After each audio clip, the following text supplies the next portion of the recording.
พุธวันนี้ก็ได้มาปะกับศรัทธาสาธุชนญาติโยมเหมือนเช่นทุกครั้งเนื่องจากว่าวันนี้เขามีข่าวสารเรื่องราวต่างๆที่จะได้มาอู้มาจามาปะกับบรรดาปออกไม่ออกคณะศรัทธาญาติโยมในรายการดังกล่าวเนี่ยมีวัตถุประสงค์ก็เพื่อที่จะเป็นไปสำหรับการศึกษาเรียนรู้และการเผยแผ่หลักคำสอนของพระพุทธเจ้าตลอดจนถึงอนุรักษ์รักษาศิลปวัฒนธรรมต่างๆโดยวัตถุประสงค์ดังกล่าวนี้บ่มีเจตนาอันจะนำพาให้บุคคลที่ปรากฏจดเจือในสื่อบอกว่าจะเป็นทางด้าน Facebook ไลน์หรือว่าหนังสือพิมพ์ทั่วไปหนังสือพิมพ์ออนไลน์โทรทัศน์โทรภาพอื่นๆทำให้ผู้ที่ปรากฏในสื่อเหล่านี้นั่นเกิดความเสื่อมเสียหายหรือว่าดูถูกดูหมิ่นแต่อย่างใดเลยบ่มีเจตนาอย่างนั้นแต่เจตนาของอาตมาภาพก็เพื่อที่จะเป็นการยกบุคลาธิฐานนั่นก็ได้แก่เรื่องราวข่าวสารต่างๆเป็นลักษณะของการอ่านข่าวและเปรียบธรรมาธิฐานอันเป็นนามธรรมเพื่อได้หันชัดเจนยิ่งขึ้นว่าบุคคลผู้ที่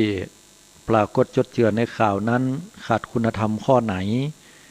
หรือว่าบุคคลผู้ที่ปรากฏในข่าวเป็นบุคคลผู้มีคุณธรรมศีลธรรมข้อใดเพื่อที่เฮาท่านทั้งหลายจะได้ศึกษาเป็นกรณีไปละเว้นในสิ่งที่ควรเว้น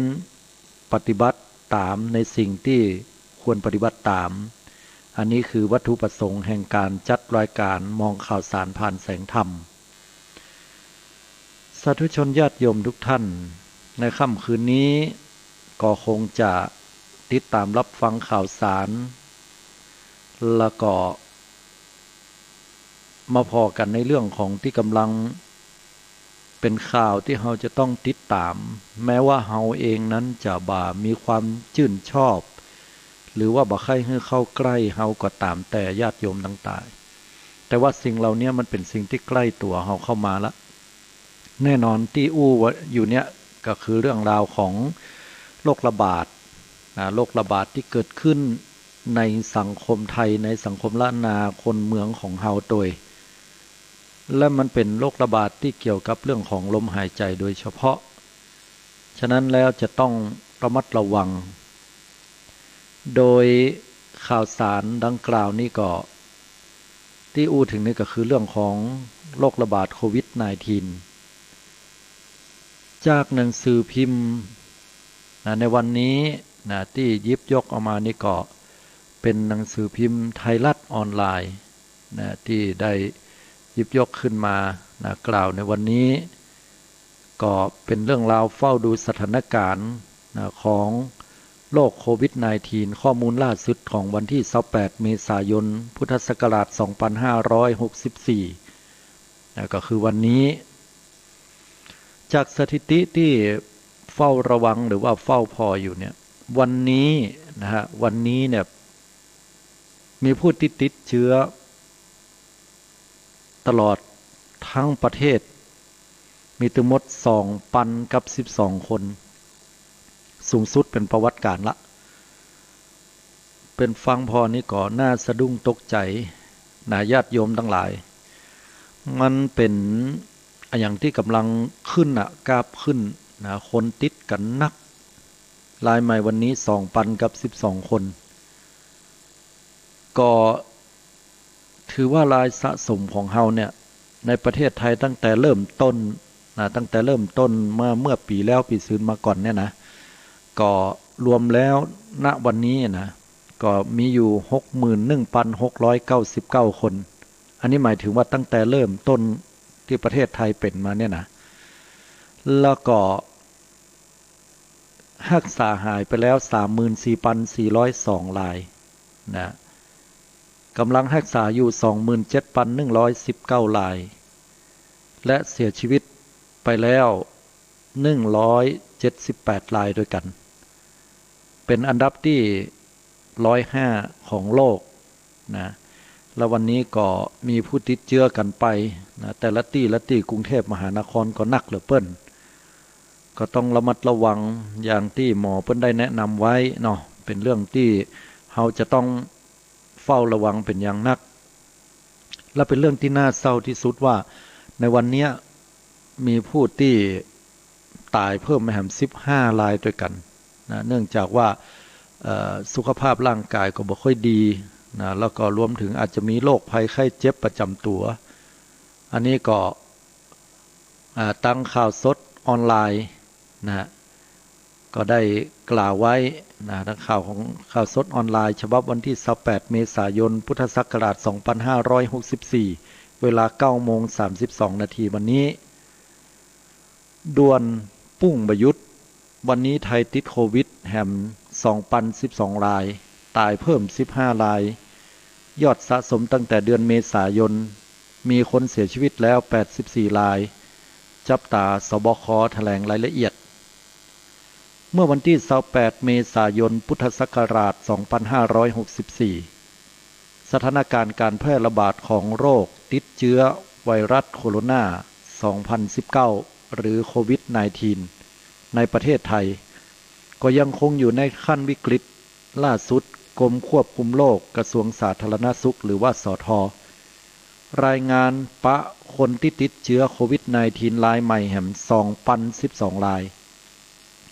ก็ยังมียอดผู้ป่วยยืนยันสะสมแล้วจนถึงวันนี้อยู่ 61,699 รายหายป่วยเพิ่ม851 รายรวมสะสม 34,402 รายอันนี้หมายถึงว่าหายเรียบร้อยแล้วก็ยังรักษาตัวอยู่ 27,119 รายนอกจากนี้ก็มียอดคนที่เสียชีวิตเพิ่มขึ้นอย่างต่อเนื่องก็โดยมีผู้เสียชีวิตเพิ่มแห่ง15 รายย่าคือการระบาดระลอกใหม่ตั้งแต่เดือนเมษายน 2564 ที่ผ่านมาเนี่ยก็มียอดคนเสียชีวิตสะสม84 รายละเฉพาะเดือนเนี้ยขณะที่ภาพรวมของการเสียชีวิตจากสถานการณ์โควิด -19 ก็มีผู้เสียชีวิตแล้วตั้งแต่เริ่มต้นมาจนถึงบัดเดี๋ยวนี้รวมแล้ว178 รายทั้งนี้เวลา 11:30 นาทีหรือว่า 11 โมงเกิงติดตามศูนย์บริหารสถานการณ์การแพร่ระบาดของโรคติดเชื้อโคโรนาไวรัส 2019 หรือโควิด -19 สบคจะแถลงรายละเอียดอย่างเป็นทางการแห่งกรรมหนึ่งอันนี้ก็เป็นข่าวสารที่เพิ่นได้แจ้งมาเมื่อเวลา 9 นาฬิกาของวันนี้แล้วก็เชื่อแน่ว่าก็คงจะมีการอัปเดตข่าวว่าจะมีผู้ติดเชื้อเพิ่มหรือว่าลดลงอย่างใดวันพรุ่งนี้ก็ต้องติดตามข่าวกันต่อไปเนาะเป็นเรื่องที่น่ากลัวเพราะว่าละลอกแรกเนี่ยเขากลัวกันญาติโยมทั้งหลายจะไปไหนมาไหนนี่ตื่นกลัวกันบักก้าก็พอเฮาผ่านไปได้ด้วยดีแล้วเนี่ยพอรอบ2นี่เฮาก็เริ่มกลัวเหมือนกันแต่บ่เต้าครั้งแรกเฮาก็ผ่านมาได้ด้วยดีหรอแล้วมันระบาดบ่นักเฮาเอาอยู่แต่มาครั้งที่3เนี่ยรู้สึกว่าเฮาจะลื่นกันน้อยในที่สุดก็ติดกันพอติดแล้วทีเนี้ยเอาแต่มันเหมือนกับว่าที่ผ่านมาเปิ้นลองพอครั้งนี้เอาแต่อย่างเงี้ยแล้วพอติดกันแล้วเนี่ยต้องระมัดระวังให้ดีที่สุดเราจะต้องร่วมมือกันบอกว่าจะเป็นตังหมอก็ดีบอกว่าจะเป็นตังคนไข้ญาติคนไข้หรือว่าเฮาคนที่ยังบ่ป่วยเตื้อเนี่ยบ่จำเป็นเนี่ยนะญาติโยมณวันนี้เวลาเนี้ยบ่ต้องออกจากบ้านไปไหนโดยเด็ดขาดแล้วเวลาจะอู้กันเนี่ยคือเติงหากันอู้ไลน์หั่นอู้ไลน์อู้โทรศัพท์กันง่ายดีง่อมก็เหงาก็ง่อมเหงาก็อดเอาเพราะถ้าว่าเฮาเป็นกันนักเข้าเนี่ยถ้าเอาบ่ได้เนี่ยลำบากเพราะว่าตามนโยบายของสาธารณสุขก็บอกว่าถ้ากราฟมันยังขึ้นหมายถึงว่าคนติดเนี่ยแต่ละวันมันยังสูงขึ้นก็จะต้องมีมาตรการแห่งการปิดเมืองเกิดขึ้นได้อันนี้เปิ้นตั้งข้อสันนิษฐานไว้ก่อนนะ ก็จะบ่ใช่ว่าจะมีการปิดเตื้อแต่เปิ้นตั้งไว้ว่าถ้าเอาจำนวนประชากรผู้ที่ติดเชื้อมันนักขึ้นเนี่ยสถิตินักขึ้นก็มีโอกาสจะปิดเมืองได้จะได้เหี่ยก็ตามศรัทธาญาติโยมหมอที่ดีที่สุดบ่ใช่คุณหมอหรือพยาบาลหมอที่ดีที่สุดคือตัวเฮานะญาติโยมเพราะอย่างเพราะถ้าเฮาบ่ดูแลตัวเก่าแล้วเฮาไปเปิ้งหมอเนี่ยหมอก็ทำงานนักนะไปอ่านพอข่าวแล้วเนี่ยโอ้7 วันเนี่ยเข้างานตลอดเลยบ่เดียวนี้นะแล้วคณะว่าจะขอพักสักชั่วโมงนึงไปกินข้าวยังโดนด่าเลยนะเพราะว่าคนจะต้องเข้าไปหาตลอดนะติดเชื้อใหม่ต้องเข้าไปเป็นห้องว่าไอ้เตียงสนามนะโรงพยาบาลสนามมันจะพอรองรับกับคนที่เป็นแหมก่อได้อันที่หายนะก็ปิกบ้านได้เพราะถือว่าหายแล้วก็บ่เป็นอย่างแต่ว่าอันที่เป็นใหม่นะมันนักกว่าเก่าแหมอันนี้อาจจะลำบากละฉะนั้นแล้วเนี่ยเราจะต้องระมัดระวังที่สุดในช่วงนี้มันเป็นช่วงที่กำลังขึ้นติ๊กเตี้ยนะเราจะต้องระมัดระวังอยู่ที่บ้านของเราถ้าจำเป็นเหลือเกินที่จะต้องออกไปเนี่ยการเนี่ยงานก็ต้องระมัดระวังสวมหน้ากากบางคนเล่น2 ชั้นบนนะเราก็ต้องใช้หน้ากากที่มันมีมาตรฐานรักษาความสะอาดโดยอาตมาไปนิมนต์เนี่ยก็อดไข้หัวบ่ได้นะถ้าบ่จำเป็นก็บ่ไปแต่นี่มันเป็นงานศพของทุกเจ้าเราก็จะจำเป็นจะต้องไปเพราะว่าญาติโยมทั้งหลายเพิ่นนิมนต์นะมันเป็นงานของสงฆ์เนาะก็ต้องอนุเคราะห์ต่อกันเพราะทุกเจ้าเพิ่นตายก็ต้องไปแล้วก็หันโยมบางท่านเนี่ยก็โอ้อยู่ไกลกันแท้ๆน่ะแมทหน้ากากบางเทื่อก็บาดซักบาดล้างหรือว่ามีอันเดียวก็บ่ฮู้นะบ่เดียวมันหาง่ายอยู่แล้วหรอก็ว่าเพิ่นจะบ่มีเวลาดูแลก็บ่ฮู้ขอบตองให้ล่ะ ได้ตึงมือตึงอย่างประยุกต์อันก็เป็นที่รวมเชื้อโรคก็บ่ต้างเก่าเนื่อยอันน่ะใจแล้วเนี่ยก็เท้าอยู่ที่บ้านก็เอาออกเลยเอาออกแล้วก็ซักเลยถ้าซักได้ก็ซักบ่ได้ก็ทิ้งถังขยะไปเลยนะอันนี้เราต้องพอดูแลตัวเก่าแล้วจะว่าไปว่ามาบรรดาทุเจ้าทั้งหลายเนี่ยข่าวก็ติดมาว่าจะเป็นที่จังหวัดนั้นจังหวัดนี้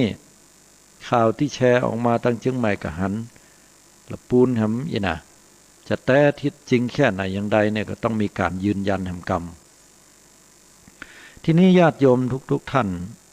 ถ้าเรามาอู้ถึงตุเจ้านี่ก็เสี่ยงเหมือนกันนะญาติโยมเพราะว่าเป็นตนเสี่ยงเนื่องจากว่าตุเจ้าเขาเนี่ยปฏิเสธมาได้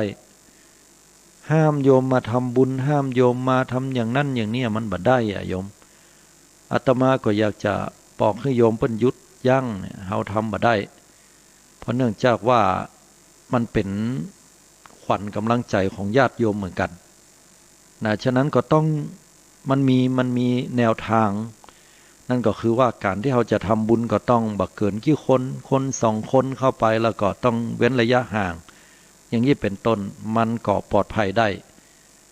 แต่ถ้าว่ามาเหมือนเทศกาลงานบุญมากันนักๆหลายๆแล้วบ่มีการกวดอันนี้ก็อันตราย ยิ่งเป็นตุเจ้าเฮาเนี่ยออกไปงานนั้นงานนี้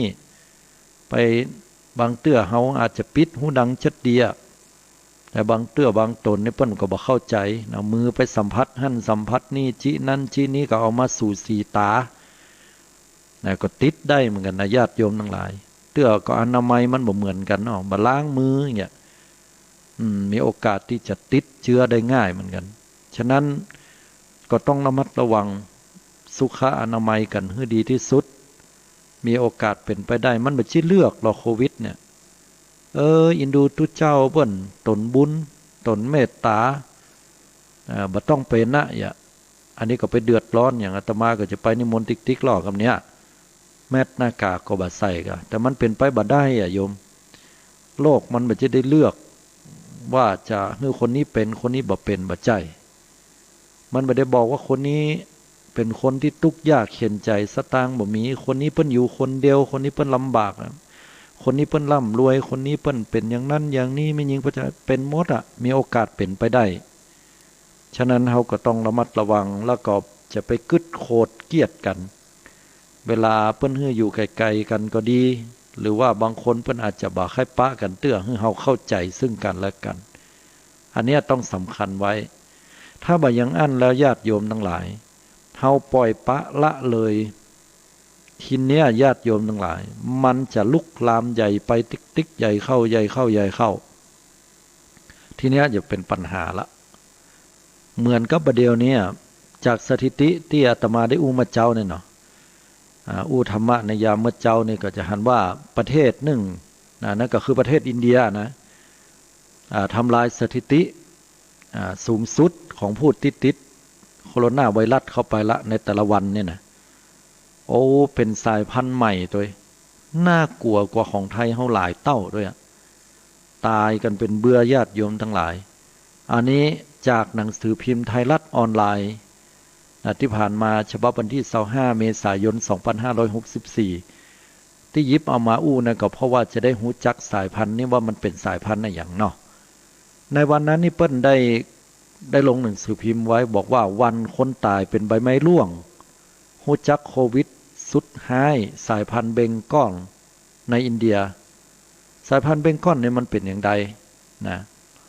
อินเดียภาวะนักปะคนติดเชื้อโควิด -19 สุดอันตรายกายพันธุ์3 ตำแหน่งไอ้3 ตำแหน่งมันเป็นอย่างไรเนาะที่เปิ้นฮ้องกันว่าโควิดสายพันธุ์เบงกอลกำลังแพร่ระบาดใน4 รัฐคณะอินเดียปะผู้ติดเชื้อรายใหม่ทะลุวันละเป็น300,000 รายมาแล้วหลายวันนักวิทยาศาสตร์เชื่อว่าโควิดสายพันธุ์เบงกอลมีพัฒนาการมาจากโควิดกายพันธุ์กู้หรือว่าโควิดกายพันธุ์2 ตำแหน่งที่ระบาดในอินเดียก่อนหน้านี้คือคราวที่แล้วนี่อินเดียก็ระบาดนะแล้วก็รุนแรงเหมือนกันแต่ก็เอาอยู่แล้วก็คิดว่าจะมีความร้ายกาจกว่าเดิมแหมนะครั้งเนี้ยขณะนี้ระบบสาธารณสุขในอินเดียใกล้จะล่มสลายคนป่วยล้นโรงพยาบาลขาดออกซิเจนประเดี๋ยวนี้วันนี้ล้นไปแล้วจนคิดว่าชาวอินเดียเนี่ยจะต้องตายเป็นใบไม้ร่วงนะอินเดียกำลังเผชิญกับการระบาดของเชื้อไวรัสโคโรนาสายพันธุ์ 2019 หรือว่าโควิด -19 ระลอกใหม่ซึ่งเป็นระลอกที่2ที่ดำดิ่งลงสู่วิกฤตที่เลวร้ายอย่างน่าสะพรึงกลัวบ่มีประเทศใดเคยเจอเหตุการณ์ที่หนักหนาสาหัสเช่นนี้มาก่อนจำนวนการปะสถิติรายผู้ติดเชื้อรายใหม่ในอินเดียภายใน24 ชั่วโมงที่พุ่งทะลุ 300,000 รายตั้งแต่วันที่21 เมษายนมาเป็นลำดับถือว่าเป็นการติดเชื้อรายใหม่ในวันเดียวนักที่สุดในโลกทำลายสถิติที่สหรัฐอเมริกาเคยย่าไว้หลังปะคนที่ติดเชื้อรายใหม่ 2.9 แสนราย 290,000 กว่าคนหรือว่า 300,000 ปลายก็มีก็ย่าให้อินเดียแซงบราซิลขึ้นมาอยู่อันดับ2ของประเทศที่มียอดสะสมผู้ติดโควิดสูงสุดในโลกไปแล้วเชื้อโควิดกลายพันธุ์คือเชื้อไวรัสมรณะที่บรรดานักวิทยาศาสตร์ตึงในอินเดีย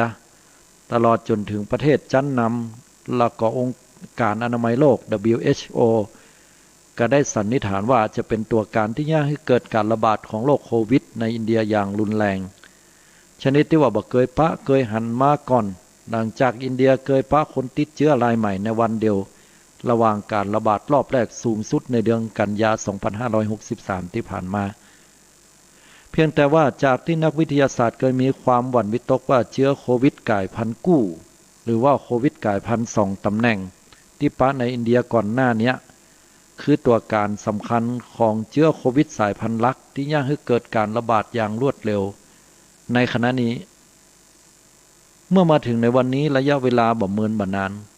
ผู้เชี่ยวชาญก็ได้ปะว่ามีเชื้อโควิด -19 ที่อันตรายกว่านี้เกิดขึ้นในอินเดียแล้วนั่นก็คือการปะโควิด -19 กลายพันธุ์3 ตำแหน่งฮ้องกันว่าโควิดสายพันธุ์เบงกอลโควิดสายพันธุ์3 ตำแหน่งหรือมีชื่ออย่างเป็นทางการว่า B.1.618 เป็นเชื้อโควิด -19 กลายพันธุ์ชนิดใหม่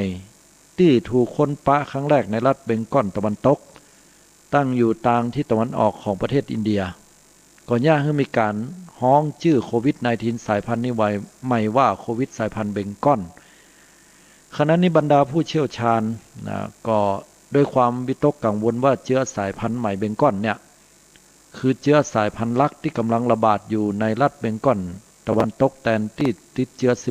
19โควิด19สายพันธุ์อื่นๆก่อนหน้านี้และในขณะนี้ก็ยังปะคนติดเชื้อสายพันธุ์เบงกอลในกรุงนิวเดลีรัฐมหาราชตะระซึ่งเป็นรัฐที่เผชิญกับการระบาดหนักที่สุดโดยสายพันธุ์นี้เป็นสายพันธุ์ที่รุนแรงนะทายาทโยมทั้งหลายและก็ถือว่าเป็นสายพันธุ์ที่ประเทศอินเดียได้ปะแล้วก็เป็นเหตุยะให้สายพันธุ์นี้มันเกิดการวิวัฒนาการขึ้นมาทำให้คนเนี่ยเป็นแล้วก็ตายลงเป็นจำนวนนักตอนแรกก็เอาไปเผากันเป็นกิจลักษณะเอาเข้าเกาะแม้แต่เต่าเอาเมนเอาบ่ไหวเผาไปนะตามสถานที่สาธารณะหรืออื่นใดในที่สุดแล้วแม้แต่ขนุนก็ยังต้องก่อไฟแล้วก็เผาเลยสร้างความสลดหดหูใจนะเป็นภาพที่เฮาหันแล้วนี่น่ากลัวฉะนั้นแล้วศรัทธาญาติโยมทุกท่านโรคภัยไข้เจ็บตัวเนี้ยสายพันธุ์เนี่ยกำลังอยู่ในประเทศอินเดียก็ภาวนาว่าจะไปให้มันมาในประเทศไทยเฮากันแล้วกันนะไปทางใดก็ไปไกลๆแล้วนะถึงบอกให้มันมาใกล้เนาะโรคภัยไข้เจ็บเหล่านี้แต่ถึงยังได้ก็ให้เฮามีสติญาติโยมทั้งหลายนะพยายามที่จะบ่ไปหาไผที่ไหนดีที่สุดถ้าเฮาจะออกบ้านออกจองไปให้ไปต้งไปให้หน้าป่าตั้งบ่มีไผบ่เป็นหยังลมมันโกกมันปัดนะดีจะไปที่อื่นใดถ้าปะคนก็เว้นจากการสัมผัสกันต่างมือนะสัมผัสกันในการอยู่ใกล้ชิดลมหายใจนะต้องอยู่ห่างๆกันไว้ก่อนนะอย่างนี้เป็นต้นก็จะทำให้เราปลอดภัยจากโรคระบาดโควิด -19 ฉะนั้นก็ฝากศรัทธาญาติโยมหมู่เฮาไว้ตัวเนอะพี่น้องศรัทธาเดี๋ยวเฮาพักเหตุกรรมหนึ่งก่อนเนาะในช่วงแรกเพราะว่าเครียดกับเรื่องราวของโควิด -19 มาเนี่ยมันก็พอสมควรเลยกุวันอาตมานี่อยากจะให้โยมเนี่ยได้ดูแลจิตใจของเฮาโดยการทำสมาธิภาวนาทำกำหนดลมหายใจให้จิตของเฮามันนิ่งบ่ต้องไปกึดเรื่องเหล่านี้นักล้ำไปจิตมันจะลุจะหลังไปฮะเนาะจะได้เหตุก็ตามถ้าเอาระมัดระวังแล้วก็ถือว่าเขาได้ทำเต็มที่ละนะอันก็กำลังใจกับศรัทธาญาติโยมไว้ตัวเนอะเดี๋ยวปะกันในช่วงต่อไป